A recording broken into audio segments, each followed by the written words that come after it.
everybody. Really excited to speak with Derrick today, who just broke into Orem, an awesome company, a really great launch pad for your career. Awesome background too, that I'm sure we'll get into. Maybe as a starting point, share where you were before looking at tech sales, and we'll start to break it down from there.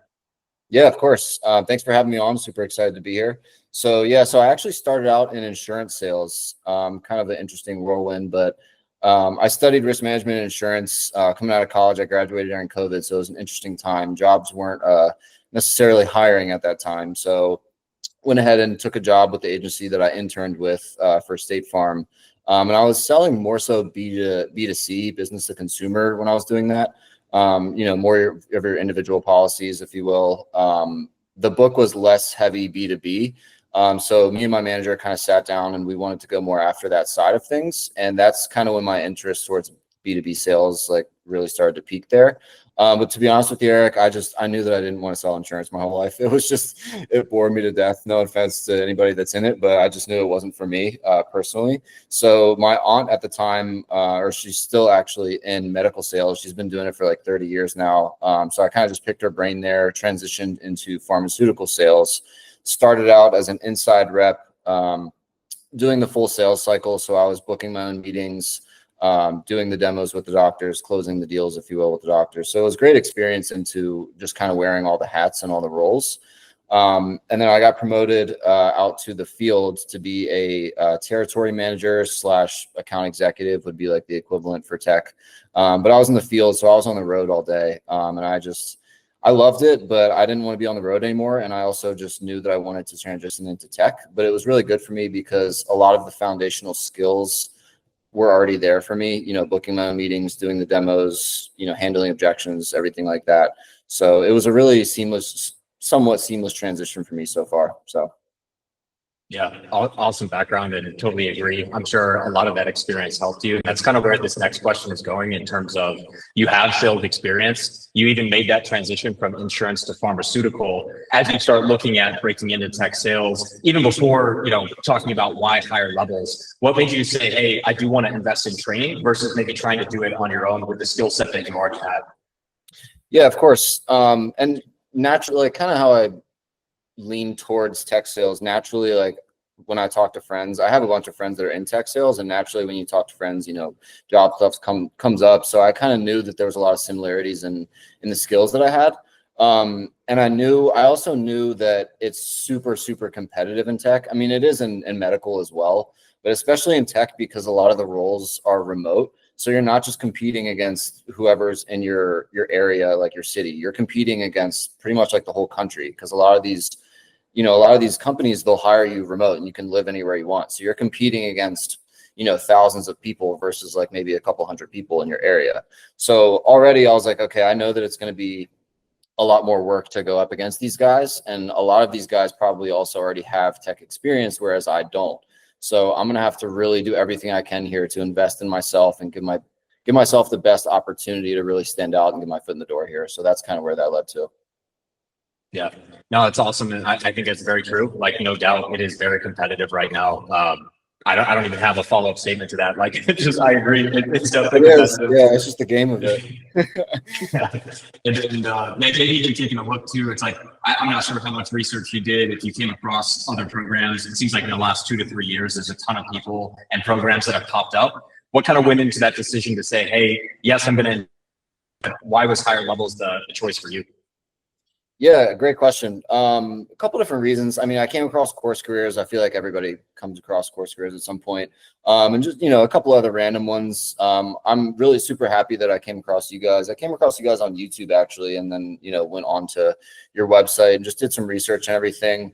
I chose higher levels, I think, just because I wanted a very direct, no BS pathway into tech sales, something that focused more not just on like the theory of it, but on real world execution.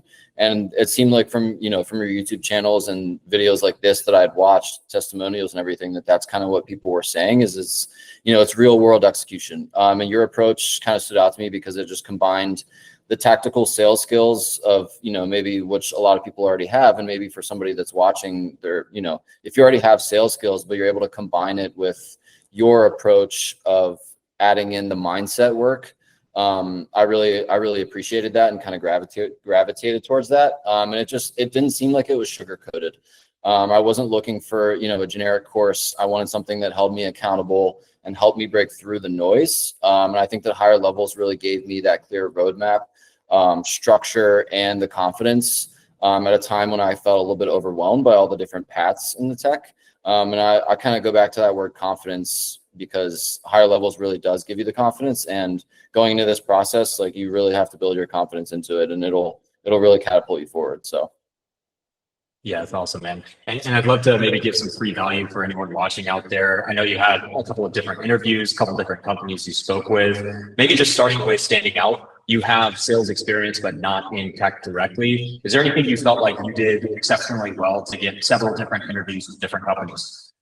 Yeah, honestly, like, I know this might sound a little cheesy, but I just followed the higher levels roadmap. Honestly, I really like did everything exactly as you guys said. And to kind of dig a little bit more specific into why I loved higher levels is, like, you guys just make it so specific but simple at the same time. Like, it's set up like almost like a college course where, like, you have, modules that you follow through. You guys have the videos explaining everything. You guys even have like specific templates to use, for wording, reaching out to people. Like, obviously I made it my own, but I used a lot of the templates that you guys had to reach out to hiring managers on LinkedIn, sending emails to them, and a lot of the things. Also, he doesn't get talked about a lot, I feel like, but Ryan was also a huge help to me as well. Ryan helping me out with my resume was a big thing, just kind of helping me get past that initial ATS, the applicant tracker system. I feel like that was a really good thing for me as well, because they actually complimented me on my resume as well. So yeah.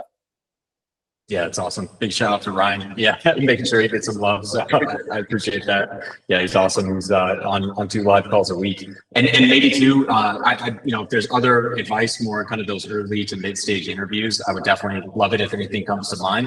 But I'm also curious too if you encountered any nuance or difference as you got to these final stages, whether it's cold call exercises or presentations, specifically in tech. Where did your past experience help you? And maybe what were some things you had to learn that were tech specific along that way? Yeah, of course. I would say one of the biggest lessons that I learned throughout interviewing is that the interviewing is a sales process in itself. Every conversation is essentially a discovery call for the interviewer to you. They're trying to discover who you are, and you have to essentially sell yourself as the product to them. I learned really how to position my story, asking good questions, which I stole a lot of the questions from higher levels. And every time they're like, wow, great question. So that was really awesome. And close strong, close on one of the best pieces of advice that I could give to anybody listening: close every single interview. And even if they might give you an objection when you try to close. They'll probably say, hey, I don't know, I'm not sure, I got to talk to my team. Double down and say, hey, I understand that, I respect your process, I get it, I would love to let you talk to your team, but for you personally, and then dive in again. Say, hey, for you personally, is there anything that's holding you back from moving me on? Or just give them that close again, and they'll be like, wow, okay, like, this guy's serious about it. So that's something that I definitely learned as well. And then through the frameworks and higher levels, I practiced the handling objections, like, lack of SaaS experience. That's maybe something that it came up for me. And it was something that I was ready to, handle right away. Something that I learned also is that a lot of these guys they kind of recycle the same questions. So if you have your base answers, practice in front of the mirror, practice in front of your dog, practice in front of whoever, record yourself, watch it, get it down to around, get each answer down to around a few minutes. Just for those general, why sales, why tech sales, those kind of questions, get it down to around a few minutes. That'll help a lot, so that it's almost second nature when you're answering. You don't want to sit there and be caught off guard by like the general questions that you could already have rehearsed. So that was something that helped a lot, is because all of them were recycling, especially in the first round or two, they recycle the same questions for the most part. And if you already have an answer that's so polished and you don't even hesitate and you're saying it with such confidence that it's second nature, they'll feel that. They'll feel that right away, and it'll really shine through. So that's how you stand out initially, to get into the mid rounds and final rounds. And I turned interviews into two-way value conversations. I wasn't just answering questions, but I was also qualifying the company, and showing them what I'd be like as a rep, to make sure that I'm doing my due diligence. Yeah, it's awesome, man. I mean, so many great nuggets there, and I love even that specific line you used to re-clarify if they had any hesitation with you. Like those are the small things that people are doing to really separate, and it's truly the difference between you getting a job offer and you being second place, which is not getting a job offer. So Yeah. I love to hear that, man. I can tell you really went deep in it. Maybe just looking back at the whole process, calling your younger self or someone who's out there considering tech sales, any advice to someone who's on the fence, wondering if it's for them, would be a great place to close. So. Yeah. A couple different things. See here. I would say, start before you feel ready, because I don't know if there's ever going to be a day where you feel ready, fully ready. Like you just got to get into it and learn from your mistakes. So you guys watching, Orem was not my first company that I reached out to and got an interview with and got an offer with. There was companies before, you're going to learn from your mistakes. You're going to see what works. You're going to see what doesn't, what, makes people tick and whatnot. So start before you feel ready. Obviously take the, higher levels course first before you start doing that.